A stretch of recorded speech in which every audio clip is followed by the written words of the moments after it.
from Michigan, and we will once again reintroduce the Gun Violence Prevention Research Act.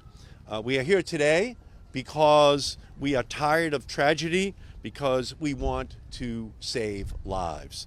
This important legislation will help us do that by ensuring that there is funding at the Centers for Disease Control and Prevention on firearm safety and gun violence prevention.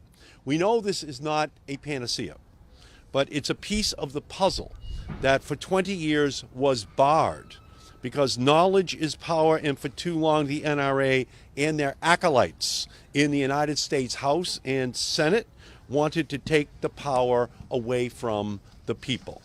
No one knows this better than the gun violence researchers and advocates who are here with us today, including Shannon Frateroli from the Johns Hopkins Center for Gun Violence Solutions and Greg Jackson from the Community Justice Organization, who will tell you just how critical funding for gun violence prevention research is in their life-saving work.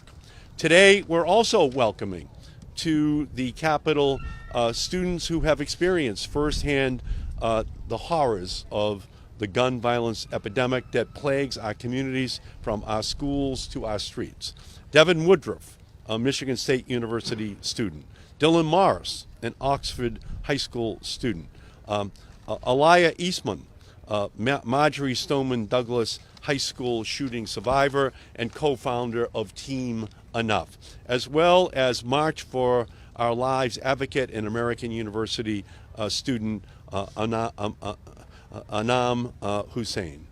So far in 2023, Americans have witnessed and experienced the carnage of more than 130 mass shootings. Just this week, another mass shooting in Tennessee took the lives of 3 innocent 9-year-old girls and 3 adults.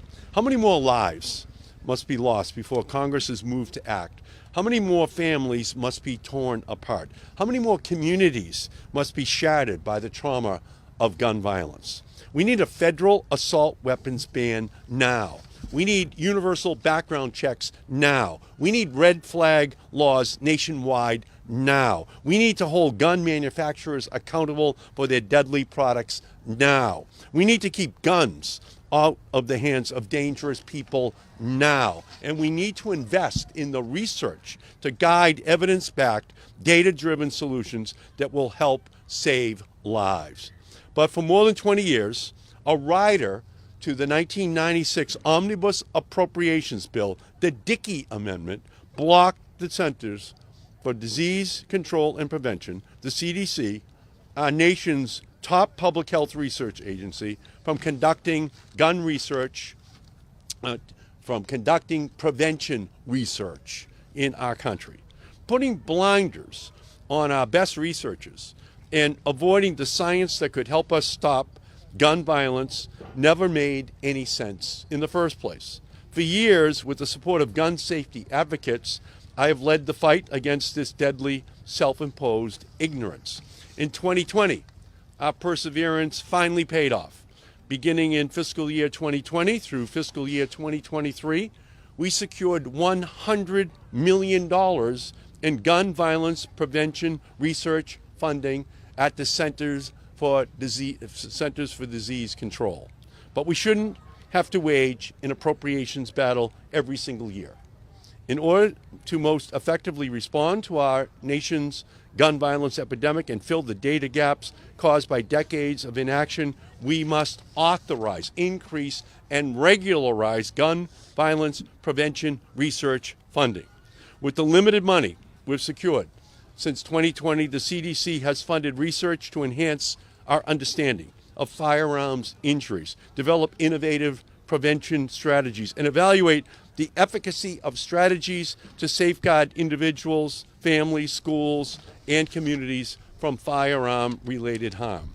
Whether it is studying how to best implement extreme risk protection order laws or how to prevent firearm suicides, we must invest in this research, because by doing that, we will gain a better understanding of the root causes of gun violence and identify evidence-based solutions in order to prevent it. With the right funding, research at the CDC, we can help to bring an end to the epidemic of gun violence in the United States, a crisis that affects all Americans, regardless of age, race, or political affiliation. Our communities barely have a moment to mourn before gun violence takes the lives of more Americans. More children, more parents, more brothers, sisters, friends, mentors. These are statistics. These are people. It is time for us to act. For every single city and town across the country suffering from gun violence today, we must now work even harder. We put a assault weapons ban in place in 1994. It expired in 2004. By 1996, they were back again, the NRA, to put a ban on research. We now are doing that research, and we need more funding. So that's why we are here today, and that's why I am just so proud to be able to partner with the great Congresswoman from the state of Michigan, Congresswoman Slotkin. Welcome. Well, it's an honor to be here with Senator Markey, who has been an incredible advocate on this issue for quite a long time. I want to talk a little bit about, as I stand here with all these advocates, about our experience in the state of Michigan. Just over a month ago, I became the first Congresswoman in America to have 2 school shootings in her district. And what's particularly devastating is that these tragedies were 16 months apart. In November of 2021, a deeply troubled high school student opened fire with his parents' gun at Oxford High School and killed 4 of his fellow students. Last month, on February 13th, a gunman walked through the campus of Michigan State University, terrorizing students, putting all of East Lansing on lockdown, forcing a manhunt, and murdering 3 young Michiganders, wounding 5 others before killing himself. And on Monday, another mass shooting at an elementary school in Nashville, resulting in 6 deaths, including 3 9-year-olds. Gun violence is now the leading cause of death for people under 21. That's not politics, that is just fact. And while the news will move on from each shooting, take it from me, our kids and our families who are first forced to endure pain and trauma, that will stay with them for the rest of their lives. I've seen it firsthand at vigils and funerals, community meetings with students and teachers and first responders, the need for long-term counseling and the fear of public places. That emotional weight from these tragedies is crushing. What we have in front of us is a choice. Do we, as adults, want to step up and do something to fight the biggest threat to our children?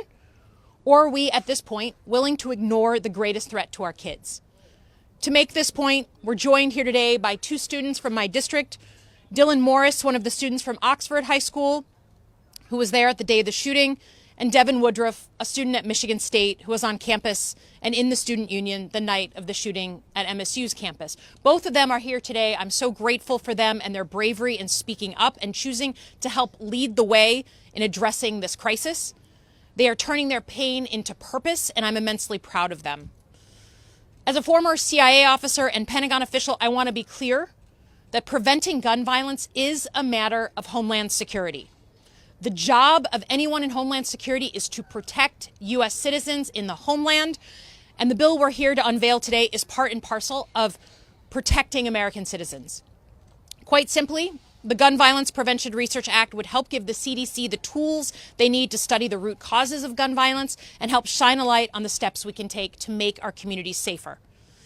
As a Michigander, I'm particularly proud that one of the academic institutions that does this very kind of critical research is the Institute for Firearm Injury Prevention at the University of Michigan. Now, the U.S. government has long studied and gone after the killers of children.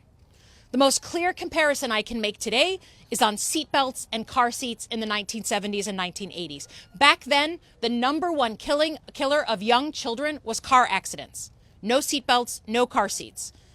The CDC studied why. Why were so many children losing their lives in these car accidents? And the studies were fundamental to a U.S. physician-led push to mandate car seats and eventually seatbelts.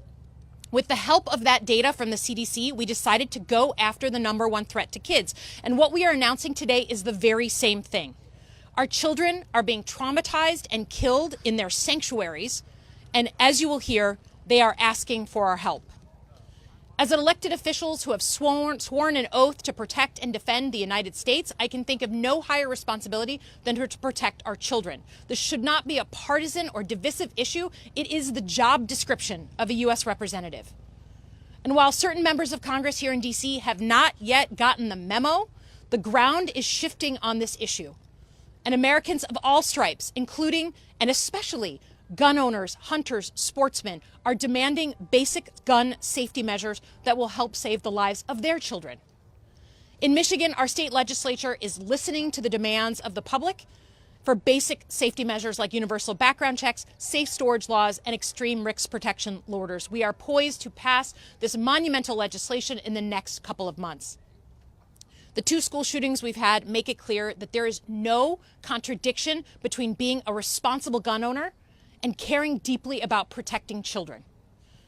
Lastly, to my colleagues who refuse to consider any gun safety legislation, if you're so sure that other gun safety legislation, that any gun safety legislation is bad, you should at least be willing to study the problem and get the data you say you need to do something to protect our kids. Thank you again to Senator Markey, to our activists who have put in their sweat and their time to this issue. And I'll now hand it over to our Michigan State student, Devin.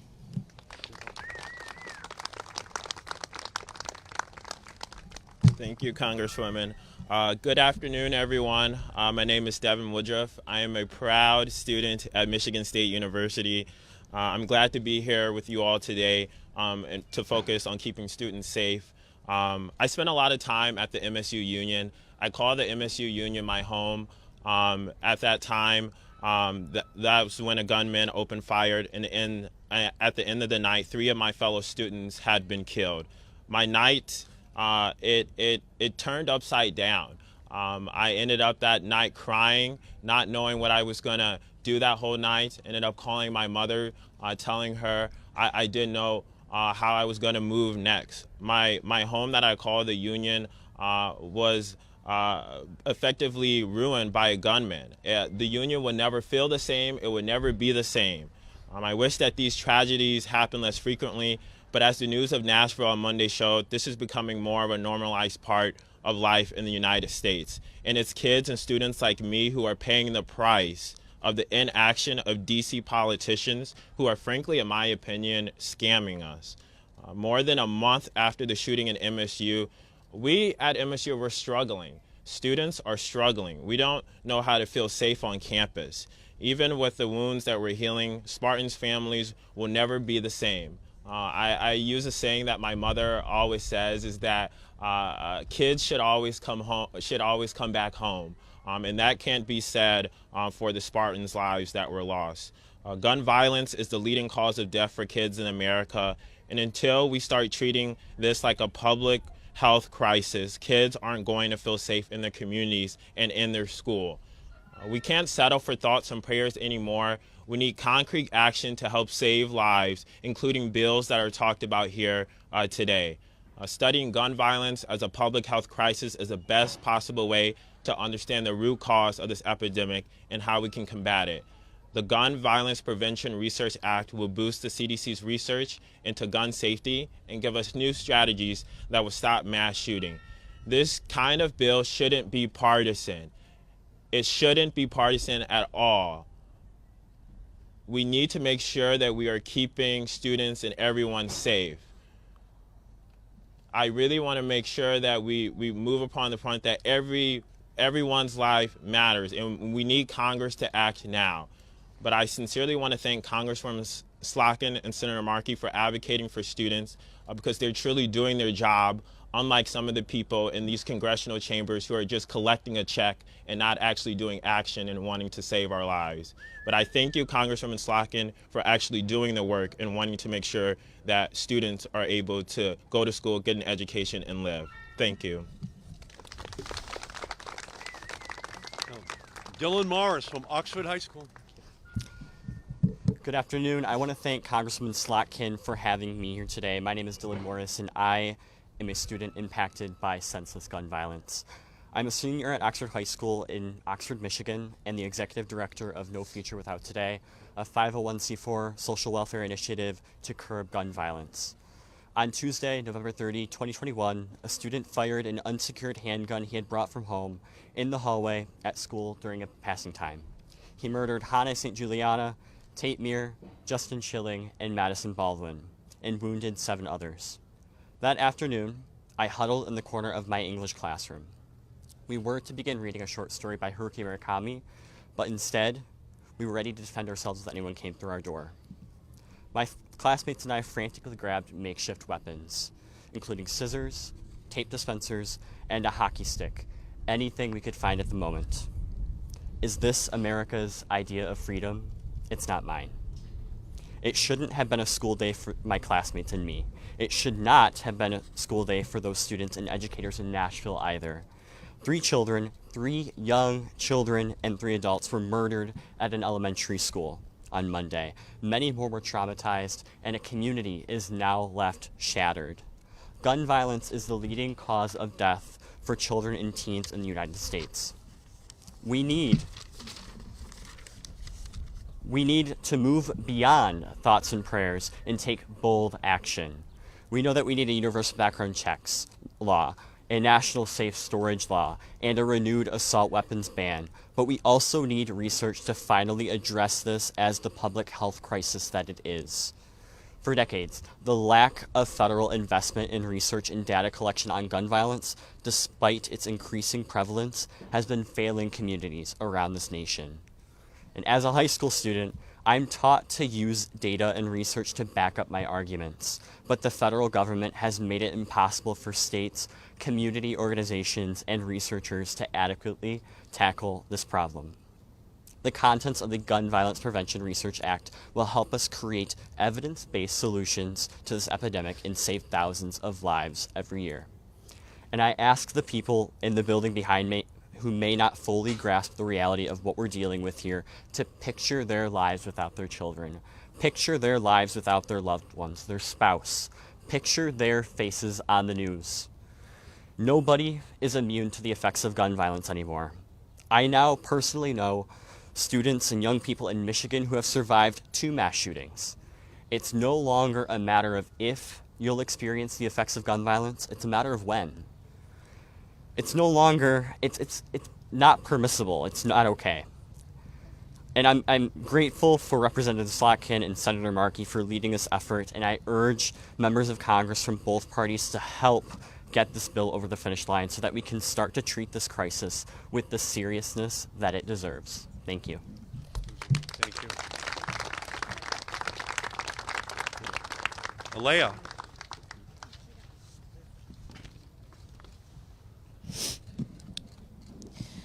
Good afternoon, everyone, and thank you so much for having me here today. My name is Elia Eastman, and I'm an organizer and co-founder of Team Enough, and a current senior at Trinity Washington University. At the age of 22, I have been having this conversation over and over and over. Since the age of 16, I have been forced to relive my trauma nearly every day due to the inaction of this country. I'm talking about the senseless but preventable gun violence in America. I survived the 2018 Valentine's Day tragedy at Marjorie Stoneman Douglas High School in Parkland, Florida, where 14 of my schoolmates and 3 administrators were killed. I was in the 3rd classroom attacked by the perpetrator, and I'm only here today because of Nicholas Doret, who in death protected me from bullets as they shattered our classroom laptops, windows, and walls. Faster than 4 minutes, 17 beautiful angels were robbed from our community, and another 17 more are left with the physical scars from that day for the rest of their lives. 34 people were shot in total, and that does not include the emotional and psychological damage gun violence leaves behind that we are all forced to clean up ourselves. But Parkland is just one of over 300 fatal school shootings since Columbine. And it's not just schools. We see this violence at churches, malls, parades, grocery stores, and every single day in our streets. This year alone, there has been exceedingly more mass shootings than days. In the month of March, we have experienced over 57 fatalities, and it's only been 29 days of this month so far. We know that this violence is not inevitable and that there are common sense, public-supported solutions. And that's why I'm here, proud to support Senator Markey and Representative Slotkin for the reintroduction of the Gun Violence Prevention Research Act. This bill would fund research at the CDC on firearms safety and gun violence prevention legislation. It is a critical step in understanding the root causes of gun violence and developing effective solutions to prevent it. We cannot ignore the recent tragedies that have taken place in this country. 2 days ago, just 2 days ago, we witnessed yet another devastating mass shooting at an elementary school. An elementary school in Nashville, Tennessee, where at least 3 children and 3 adults lost their lives. 3 children lost their lives. Evelyn Dykenhaus, Haley Scruggs, William Kenny, all at the age of 9 years old, in the place that they're supposed to feel the safest. Children are fighting wars in their classrooms with no protection. We have states like Florida that don't even want to arm us with books and knowledge. They are busy rejecting things like critical race theory instead of protecting children from shootings. The new purpose of school in America is death and trauma. Meanwhile, dangerous legislation is still being pushed through Tennessee and Florida, expanding permitless open carry for all firearms, including assault-style weapons. We know that that will not keep us safe. We cannot allow these reckless and stupid policies to continue. And we can't continue to let our leaders fail us. They failed those 3 9-year-old children. They are failing us. Failing children that are trying to learn. Innocent people are being slaughtered by weapons of war, and this country continues to do nothing about it. If our leaders cannot prioritize public safety and invest in research that will keep us safe from future tragedies, then they do not deserve a job.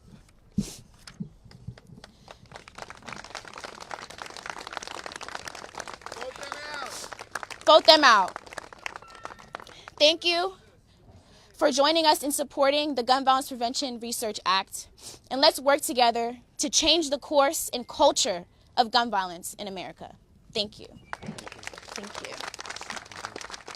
Now, Greg Jackson, Executive Director of Community Justice Action Fund. First and foremost, thank you to the members of Congress for having us here today. My name is Greg Jackson. I'm the Executive Director for the Community Justice Action Fund. And I don't come here by choice. I come here by circumstance. In April of 2013, only 9 blocks away from here, I was shot. And the bullet that hit me hit 2 arteries. And while I was bleeding to death, being transported to the hospital, when I arrived at the hospital, I wasn't met with activists and survivors and supporters. I wasn't met with my doctors or nurses. I was met with investigators. And I went through 3 rounds of investigation while I was fighting for my life, literally bleeding to death. When I finally met my surgeon, he said I only had 26 minutes left to live. And I almost lost my life while being investigated for a crime. And in America, we are in a world where we are thinking about solving the crime first and saving the life second. And that crime-only approach is destroying our communities. Gun violence is a public health crisis that requires a public health approach. Since I was shot, 100,000 people have been shot every single year. That means nearly 1 million individuals have been shot. And these are more than numbers. For me, this includes my family friend Trey, who was shot and killed in Greensboro, North Carolina, my mentee Karan, who was shot and killed 2 weeks after hosting his own Stop the Violence rally here in Southeast DC, and so many countless others. Gun violence has become the #1 cause of premature death for all youth in America, but it's been the #1 cause of premature death for black youth since 2006. This is the #1 cause of premature death for all black men in America. #2 cause of premature death for black women, and for Latino men in America. But yet we haven't seen the action that we need. We have not seen the solutions that we want, and we have not seen the investments that we need in our communities to address this crisis. Research is key because it allows us to figure out what we do not know. But there's a lot we already know. One thing that we know is that this is the least researched cause of death in America of the top 30 causes of death. The least research. There's more research around sepsis. Y'all probably have to look that up, right? There's more research on that than there is on gun violence as a public health crisis. And we know that research equals solutions. We also know that there are evidence-based strategies that don't have enough federal support to be passed. Programs like community violence intervention programs, hospital-based services, victim services, cognitive behavioral therapy programs, so many strategies that are very cost efficient that if properly invested and supported in could save lives today, but don't have the enough research backing to get the support needed in Congress. We also know that gun violence has a real cost. Every year, we're losing over $557 billion from our economy due to the impact of gun violence. That's a very high price tag. And often you'll hear leaders say, well, we don't have the money for it. Or like yesterday, we can't fix it. But if you knew that you could save $557 billion, I think there would be a little bit more energy in Congress to get something done. There's a couple things that I really want to emphasize is that we have the solutions in our hands, but we don't have enough research or activism or urgency in Congress in order for us to get this done. And so I want to thank these Congress folks for stepping up, Senator Markey, Congresswoman Slotkin, for investing in research and pushing forward and giving us the solutions and the background that we need to advance the solutions that we know save lives. Thank you. Thank you. Thank you. Next, we're going to hear from Shannon Frateroli, a researcher at Johns Hopkins University.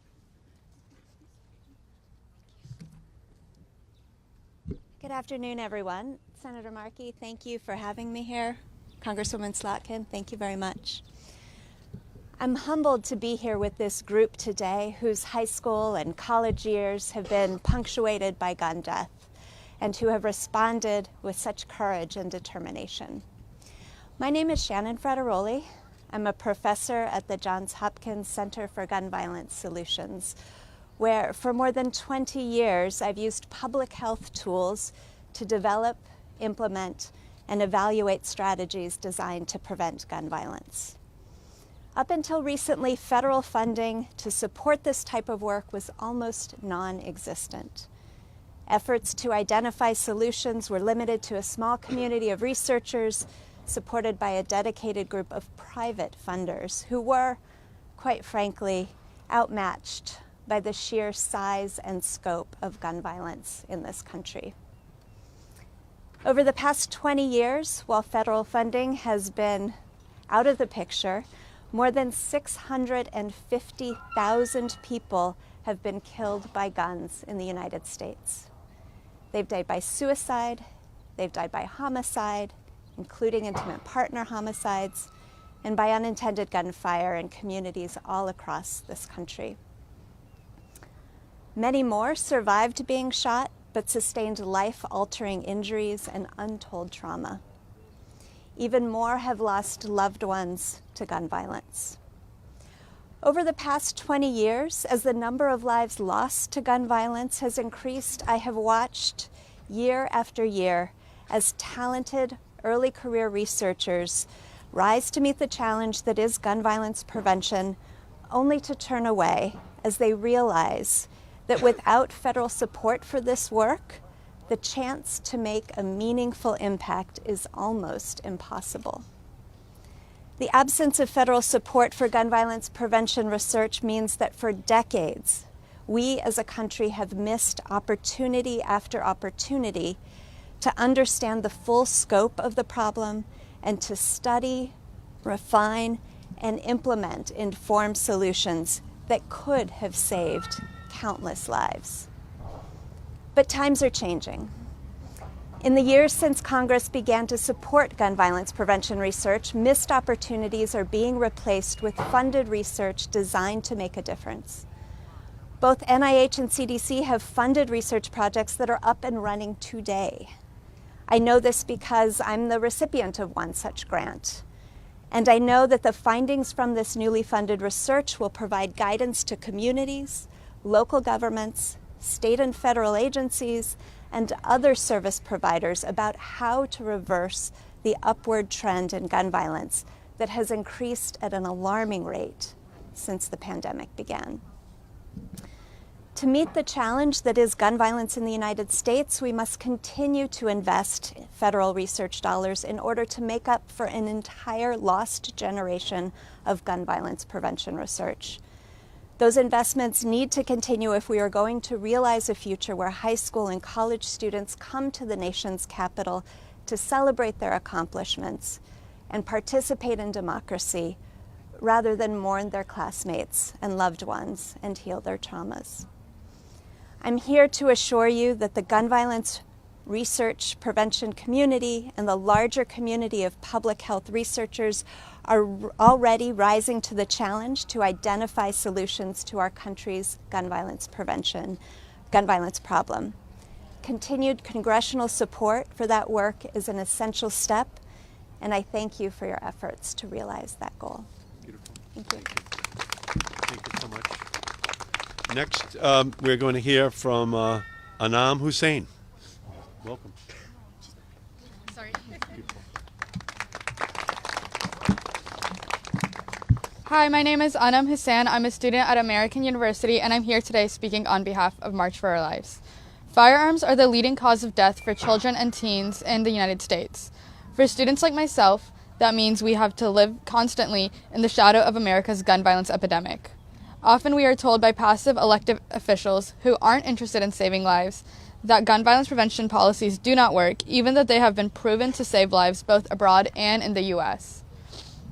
This lack of initiative from elected officials is why there has been a complete underinvestment in research and data that surrounds gun violence in our country. Without up-to-date data on gun violence, apathetic officials can pretend gun violence is not our reality and they are helpless to solve this issue. That is why I am so grateful today to be here with real leaders and partners in this movement, Senator Edward J. Markey and Congresswoman Caroline B. Maloney, as they reintroduce the Gun Violence Prevention Research Act to fund research at the CDC on firearm safety and gun violence prevention. Funding for gun violence research is critical for our fight to end gun violence. Today is the 88th day of the year, and our country's already been through 129 mass shootings. The headlines from this past week read, Chicago shootings, 12 shot, 2 fatally, and weakened gun violence across city. Another reads, how to talk to children about school shootings after 6 people were killed in the Nashville shooting. 2 children orphaned by gun violence in Louisville over the weekend. And this is only to name a few. This is the United States' current reality, but it doesn't have to be this way. CDC research on gun violence prevention will help us build out evidence-based solutions, and it's one tool in our fight to end gun violence in the U.S. and change our nation's reality. Thank you. Thanks so much. Senator Markey had to run and vote. He's on his way back, but we're happy to take questions from the press for any of our speakers who are up here today. Thanks for coming. Question for you. Why do you think a public health approach is the right approach to take with gun violence? Well, first of all, I mean, as you've heard, when something is the number one killer of young people under 21, I think it deserves to be researched and understood in a scientific way, and particularly to get at the root causes. But secondly, I think the public health part of it is obvious when you see, particularly in urban settings, the way that you'll have 1 person shot and then 3 people shot and then 5 people shot. It's similar to a public health risk that you might see coming from disease or illness. And particularly in communities that have long dealt with gun violence, there's a pattern to some of these things, particularly in retributive violence. So I think that there's an obvious connection to science and to understanding that is an issue, because my peers are constantly saying, well, this piece of legislation isn't going to work, or this piece of legislation isn't going to get at it. Well, if they're so convinced that not one single bill of the hundreds that have been produced are actually going to do anything, then at least allow us to study it and have some data, if that's a true argument that they're making. So I think it's clear, and as you heard, that was a new fact for me, that it's out of the top 30 ways that Americans die, it's the least researched. So I thought that was a stat that speaks for itself. Yeah. What else? No, I'm sure. Good clap. Thank you. Yes, sir. What's the message to congressmen like Tim Burchett, who said we're not going to do anything to stop school shootings? It's not hard to understand when the #1 killer of children under 21 is gun violence, and legislators who are elected refuse to talk about gun violence.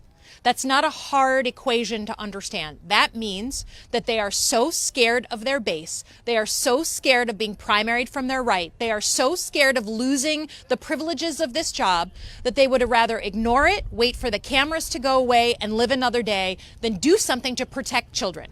And as someone who, just like these guys, swore an oath to protect and defend the U.S. Constitution, it is at this point for me dereliction of duty for these folks to refuse. And I'm not saying we have to agree on every single bill. That's not what this place is about. This place is about debate and negotiation and compromise. But they refuse to come to the table. They refuse to offer their own ideas. They refuse to acknowledge the base problem. So I'm a Democrat who represents a Republican leaning district. That is, I grew up with guns. I feel, we have a ton of folks who believe passionately about the Second Amendment, but that does not mean that responsible gun owners don't also want to protect their babies in schools and in their communities. Yeah. What else? Have you spoken to any Republicans about this research bill? Do you have any reason to believe they would be on board with it? Last Congress, we had a number of very brave Republicans who did vote on a lot of legislation on appropriations related to gun violence. From my own state of Michigan, we had Fred Upton, who is retired. Unfortunately, many of those brave Republicans aren't back in Congress. So the people that we always went to, who were sort of the leading edge on bipartisanship on this issue, have either been primaried and are not here, or they've chosen to retire rather than be in a climate that's this polarized. We have constantly reached out to our Republican colleagues, begged them to come to the table on something as simple as universal background checks, right? You're going to buy a weapon, go through a background check. You say you care about mental health and you think that's the problem? Great, let's do a background check for people who buy guns on the internet, who buy guns at a gun show. But their resistance is to every single bill. And that, to me, tells me they're not serious. They're not ready for a real conversation. They're just here to enjoy the privileges of this place and not do their job and protect young people. Yeah. Anything else for our speakers? Well, I know Senator Markey's probably hustling to get back here as fast as he can. I don't want to hold people. You see? Oh, you see him. Okay. Well, we'll all stare at him awkwardly as he walks across the plaza. And he's doing his duty. He's doing his job to vote. And we'll see if there's any questions for the senator.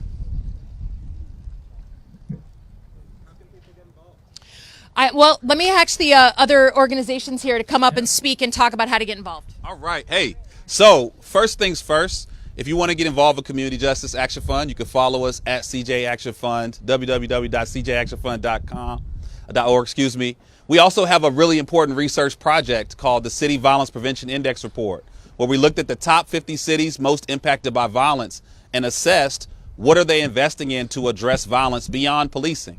And we're seeing that a lot of cities are not investing in trauma centers and trauma care. They're not investing in access to resources. They're not implementing anti-bullying policy. So we encourage you to look at that report to learn more about the strategies and what we're trying to build on with this research. For any young people that are interested in getting involved, you can go to www.teamenough.org. And for any older parents or grandparents that want to get involved, you can go to www.bradyunited.org. Beautiful. So, Senator, we've gone through a few questions, but I'm sure they have questions for you as well. Any questions? Okay. Yes, sir.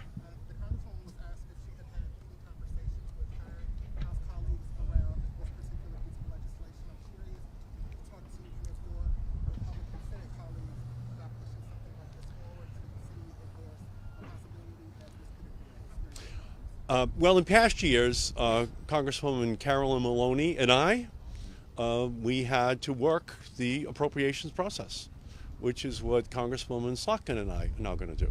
And we're going to work it throughout the course of the year as it unfolds. We've been successful the last couple of Congresses, and our goal is to ensure that we do it once again. We want $50 million a year for 5 years in a row.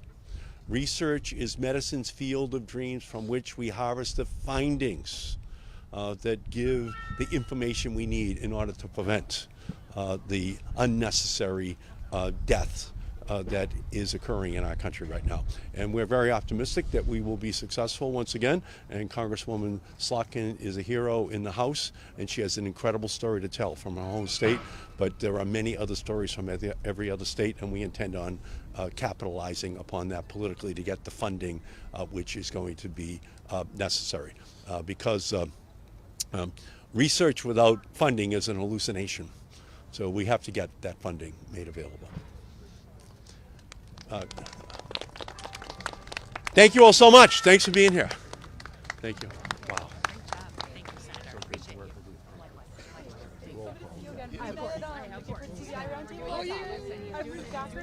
you.